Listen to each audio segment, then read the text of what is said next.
Benin, a small West African nation sandwiched between Nigeria, Burkina Faso, and Niger, has a rich and layered history. Its territory has been inhabited for thousands of years and played a significant role in the transatlantic slave trade. Today, it's recognized as one of Africa's rare beacons of democracy. But how did it get here? To understand Benin's history, we must first look at the Kingdom of Dahomey, which became central to its history. While present-day Benin was home to other powerful West African states, it was the Kingdom of Dahomey that left the most enduring mark on the region. Around the early 17th century, the Fan people established the Kingdom of Dahomey on the elevated plateaus of Dahomey. The kingdom's rulers were known as the Ahosu, meaning king, and they created a highly centralized and militaristic state. The kings built magnificent palaces and organized the economy, controlling trade in valuable commodities such as cowrie shells, gold, and slaves. They also developed a fearsome army that included the famed Dahomey Amazons, an elite corps of female warriors who became legendary for their bravery and skill in combat. Through military campaigns, diplomacy, and marriages, the kings of Dahomey expanded their territory, conquering neighboring regions and incorporating them into their kingdom. At its peak, Dahomey stretched from the Atlantic coast to the Nigerian border, encompassing parts of modern-day Benin, Nigeria, and Togo. The kingdom became renowned for its elaborate royal court rituals, including elaborate dances and ceremonies that displayed the wealth and power of the monarchy. Human sacrifices were also practiced as a way to appease the gods and ensure the king's continued reign. Loyalty to the king and military service were highly valued, and commoners could gain status through valor in battle. But the kingdom's warrior culture had a dark side.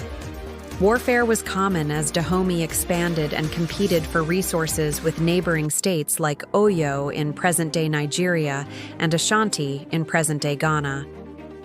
During the 18th and 19th centuries, Dahomey became a key player in the Atlantic slave trade. European powers, particularly Portugal, France, and Britain, sought alliances with African rulers to capture and trade enslaved people. Coastal ports like Ouidah, known to Europeans as Whydah, became major centers of this horrific commerce. The Dahomeyan kings, eager to acquire firearms, textiles, and other European goods, engaged in the slave trade extensively. They sold prisoners of war and captives to European traders who transported them across the Atlantic as part of the larger transatlantic slave trade network. This involvement in the slave trade brought immense wealth to some, but it also sowed the seeds of instability. Conflicts with neighboring kingdoms over control of captive populations and the competition for European goods intensified. Additionally, as European powers began to abolish the slave trade in the 19th century, Dahomey faced economic challenges as this trade had been a significant source of revenue. The kingdom's attempts to shift to palm oil exports were not enough to compensate for the loss. In the late 19th century, European ambitions turned towards Africa.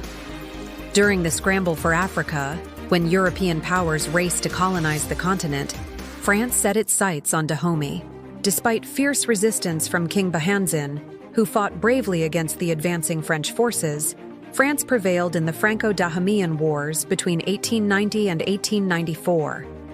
The French army, equipped with modern weaponry, proved too powerful for Dahomey's forces, including the legendary Amazons.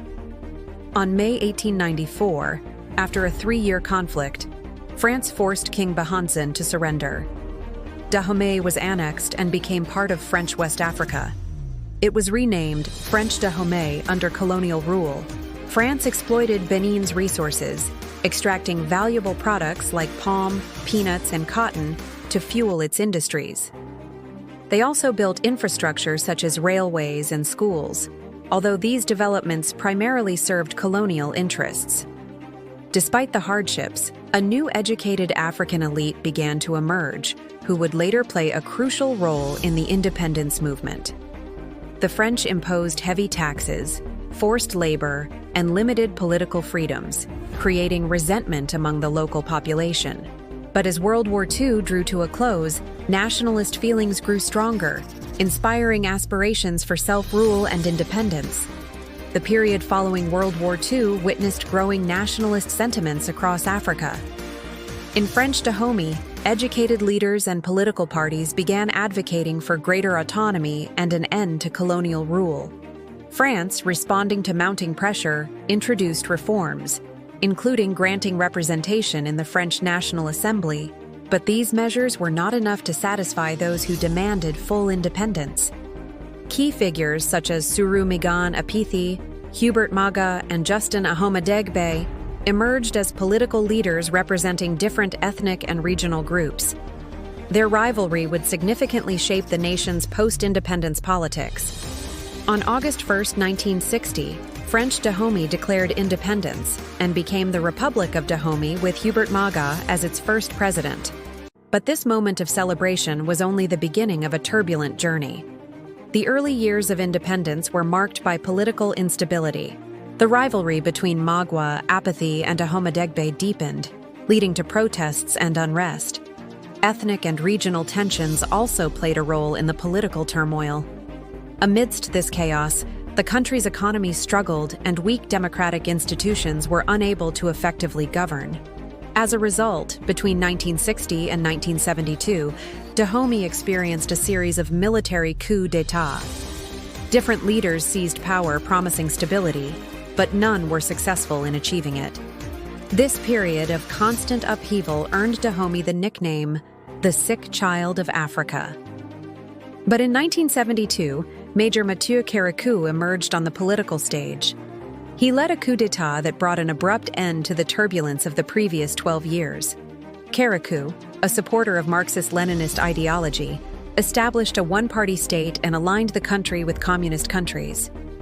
He nationalized industries, implemented socialist policies, and changed the country's name to the People's Republic of Benin in 1975. The name change was intended to break ties with the pre-colonial past, symbolized by the Kingdom of Dahomey, and embrace a new socialist identity. However, Kérékou's regime was not immune to the economic challenges faced by many African nations. Mismanagement, corruption, and falling commodity prices plunged the country into crisis. By the 1980s, Benin faced bankruptcy, widespread poverty, and growing dissatisfaction with Kérékou's rule. The country's woes extended beyond its borders as it struggled to repay loans from its foreign allies. Facing mounting internal and external pressure, Kérékou took steps to reform the economy and open the country to foreign investment. He introduced market-based reforms and sought assistance from international organizations like the World Bank and the International Monetary Fund. These measures aimed to stabilize the economy and alleviate the country's financial crisis.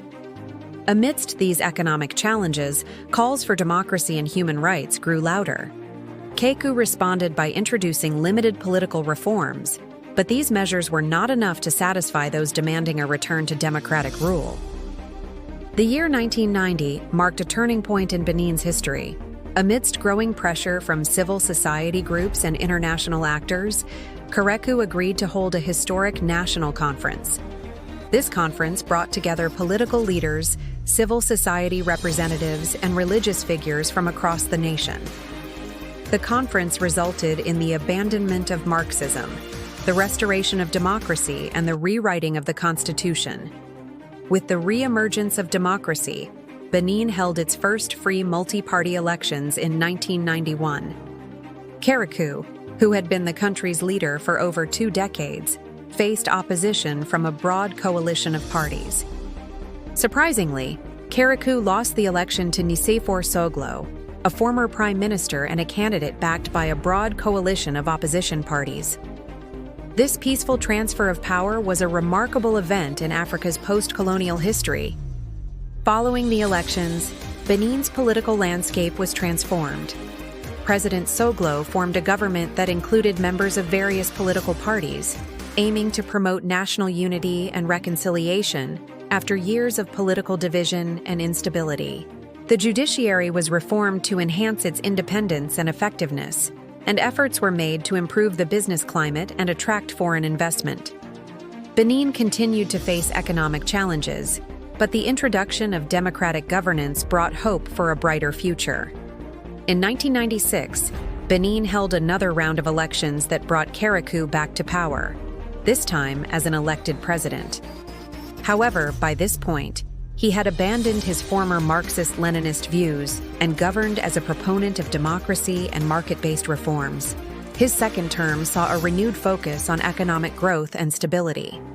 Kérékou worked to attract foreign investment, promote private enterprise, and diversify the economy away from its dependence on agriculture and toward service sectors. Benin's path to democracy was not always smooth. In 2003, the country experienced a brief period of instability when there was an attempt to overthrow the government.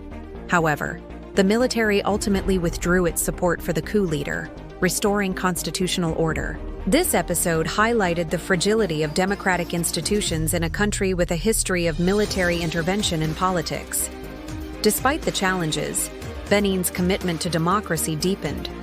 In 2006, Kérékou stepped down after serving his maximum 2 terms, paving the way for a new leader. Patrice Talon, a successful businessman, emerged as the winner in the presidential election. Talon's presidency has been marked by efforts to improve infrastructure, promote economic growth, and strengthen ties with international partners. However, his critics have accused him of authoritarian tendencies and suppressing dissent. Today, Benin continues to be regarded as one of Africa's success stories in terms of democracy and political stability. Yet it remains a nation grappling with poverty, unemployment, and corruption. Its economy, primarily driven by agriculture, especially the export of cotton, is vulnerable to global market fluctuations. The country's vibrant cultural heritage, including its traditional arts, music, and festivals, continues to enrich its identity. And the legacy of the Dahomey kingdom, despite its association with the slave trade, is being explored to promote tourism and historical understanding. Benin's journey from colonial rule to democratic governance has been a complex and challenging one. Despite its struggles, the country's commitment to democratic principles and its rich cultural heritage make it a compelling example of resilience and cultural diversity in Africa. Benin's story is a reminder that the path to democracy and development is often arduous, but the pursuit of freedom and self-determination is a testament to the human spirit.